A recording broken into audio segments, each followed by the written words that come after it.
Hello बच्चों। तो जैसा कि हम पिछली कहानी में पढ़ रहे थे वे दिन भी क्या दिन थे, तो उसमें हमने पुस्तकों के बारे में पढ़ा कि लोग जो है अभी किस प्रकार से मोबाइल है, लैपटॉप है, इसका ज़्यादा यूज़ करते हैं और पुस्तकों का उपयोग कम करने लगे हैं। अब हम आगे की कहानी पढ़ेंगे। कुम्मी ने भी रोहित की हाँ में हाँ मिलाई, फिर पूछा, तुम्हें वह पुस्तक कहाँ मिली? रोहित ने बताया, अपने घर में एक पुराना डब्बा कहीं दबा पड़ा था, उसी को फेंक रहे थे, उसमें से यह पुस्तक मिली। इसमें क्या लिखा है? फिर कुम्मी जो है वो रोहित से पूछती है कि तुम्हें ये पुस्तक कहाँ मिली। तब रोहित कहता है कि मुझे एक पुराने डब्बे में ये पुस्तक मिली है। वो कहता है कि मैं ये डब्बा फेंक ही रहा था कि मुझे यह पुस्तक मिली। इसमें क्या लिखा है? स्कूल के बारे में लिखा है। स्कूल? कुम्मी ने प्रश्न किया। उसके विषय में लिखने को है ही क्या?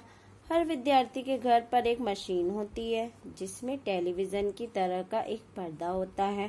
रोज नियमित रूप उसके सामने बैठकर हमें वह सब याद करना होता है जो वह मशीन हमें बताती है। तो बच्चों देखो, यहाँ पे ये कुम्मी है और ये रोहित है, ये दोनों आपस में बातचीत कर रहे हैं और कहानी में इन्हीं दोनों का वर्णन है। तो इस विज्ञान कथा में बताया है कि रोहित और कुम्मी जो पढ़ाई करते थे वो एक मशीन के माध्यम से करते थे, चाहे हम उसे लैपटॉप या मोबाइल भी कह सकते हैं।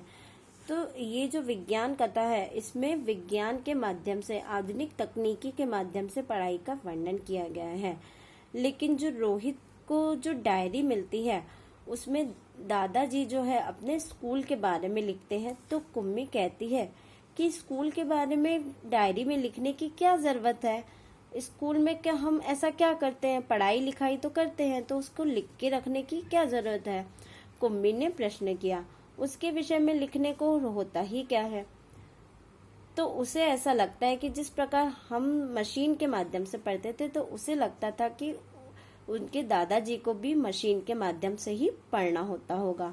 हर विद्यार्थी के घर पे एक मशीन होती है। वह कहती है कि एक मशीन होती है सिंपल सी, और उसमें एक टेलीविजन की तरह पर्दा होता है। नियमित रूप से हमें उसके सामने बैठना पड़ता है। जैसे आजकल बच्चे, आप लोग मोबाइल में बैठते हो कि नहीं उसके सामने, और जो टीचर्स बताती है उसको आप देखते हो, सुनते हो और फिर उसके बाद अपना होमवर्क करते हो।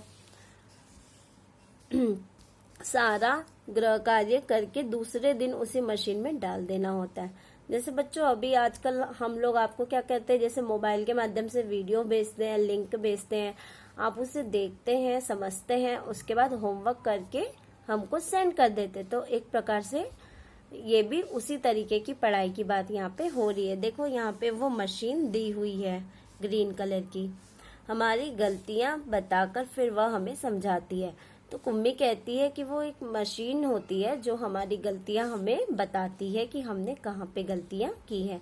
एक विषय पूरा होने पर वही मशीन हमारी परीक्षा लेकर हमें आगे पढ़ाना प्रारंभ करती है।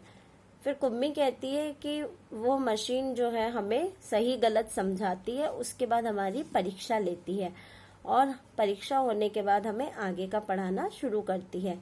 कहते कहते कुम्मी थक गई थी, अंत में बोली, कितना उबाऊ होता है। उबाऊ यानी बोर या थका देने वाला।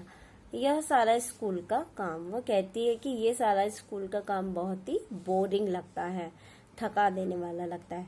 रोहित मुस्कुराते हुए उसकी बातें सुन रहा था। अरे बुद्धू, जैसे स्कूल का वर्णन इस पुस्तक में है वह इससे भिन्न होता था। इसमें तो उन स्कूल के बारे में लिखा है जो सदियों पहले होते थे। अब रोहित कहता है कि जिस प्रकार से हम लोग पढ़ते हैं मशीन के माध्यम से, तो इस डायरी में मशीन के माध्यम से पढ़ाई नहीं होती थी। इस डायरी में प्रॉपर एक स्कूल का वर्णन हुआ है जहाँ सभी बच्चे जाकर पढ़ते थे।